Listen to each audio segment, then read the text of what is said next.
Hello, இன்றைக்கி double chocolate brownie எப்படி பண்ணுறது பார்க்கலாமா? இதுக்கு 75 gram dark chocolate, 35 gram butter double boiling method வச்சு நல்லா மெல்ட் பண்ணிக்கணும். நல்லா மெல்ட் ஆகிற வரைக்கும் நல்லா கலரிக்கிட்டே இருக்கணும். இப்போ நல்லா மெல்ட் ஆகிடுச்சு. இப்போ ஸ்டவ் ஆஃப் பண்ணிக்கலாம். நான் பண்ணுறது 250 கிராம், ஸோ ஒரே ஒரு முட்டை ஆட் பண்ணுறேன். கொஞ்சமாக சால்ட்டு, ஒரு ஸ்பூன் வெனிலா எசன்ஸ் வச்சு நல்லா பீட் பண்ணிக்கிறேன். Next 35 gram powder sugar, 35 gram brown sugar நல்லா கலந்துக்கலாம். அப்புறம் நம்ம மெல்ட் பண்ணி வச்சுருந்த சாக்லேட்டையும் ஆட் பண்ணி நல்லா கலந்துக்கோங்க. 50 கிராம் மைதா, 10 கிராம் கொக்கோ பவுடர் நல்லா ஜலிச்சு எடுத்துக்கோங்க. இப்போ கட் அண்ட் ஃபோல்ட் மெத்தட் வச்சு ஒரு ஸ்பேட்சில் வச்சு நல்லா கலந்துக்கோங்க. நெக்ஸ்ட்டு நம்ம ஒரு ட்ரேயில் இதை ட்ரான்ஸ்ஃபர் பண்ணிக்கலாம். பட்டர் பேப்பர் போட்டு அது மேலே நான் இந்த சாக்லேட் மிக்ஸை ஊற்றிக்கிறேன். டபுள் சாக்லேட்னால நான் டார்க் சாக்லேட்டும் ஒயிட் சாக்லேட்டும் ஆட் பண்ணியிருக்கேன்.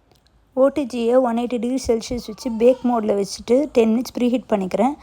நெக்ஸ்ட் நான் இந்த ட்ரேவை உள்ளே வச்சுட்டு 30 மினிட்ஸ் செட் பண்ணி வச்சுக்கிறேன். இப்போ நம்மளோட டபுள் சாக்லேட் ரெடி ஆகிடுச்சு. இப்போ நான் ஒயிட் சாக்லேட் கனாஷ் ரெடி பண்ணி வச்சுக்கிறேன். இது எப்படி பண்ணணுன்ட்டு நான் நெக்ஸ்ட் வீடியோவில் சொல்கிறேன். இது என்னோடய first order. White chocolate ganache மேலே ஆட் பண்ணிவிடுங்க, கொஞ்சமாக ஆட் பண்ணுங்கள் அப்படின்னு சொன்னாங்க. அதே மாதிரி நான் கொஞ்சமாக ஆட் பண்ணிக்கிட்டேன். குட்டி குட்டி பீசஸாக கட் பண்ணி கொடுத்துருங்க அப்படின்னு சொன்னதுனால நானும் அதே மாதிரி குட்டி குட்டி பீசஸாக கட் பண்ணிட்டேன். இது ரொம்பவே சூப்பராக க்ரிங்கிள் டாப்பாக வந்தது. உங்களுக்கு இந்த வீடியோ பிடிச்சிருந்தா மறக்காமல் ஃபாலோ பண்ணுங்கள், லைக் பண்ணுங்கள், ஷேர் பண்ணுங்கள்.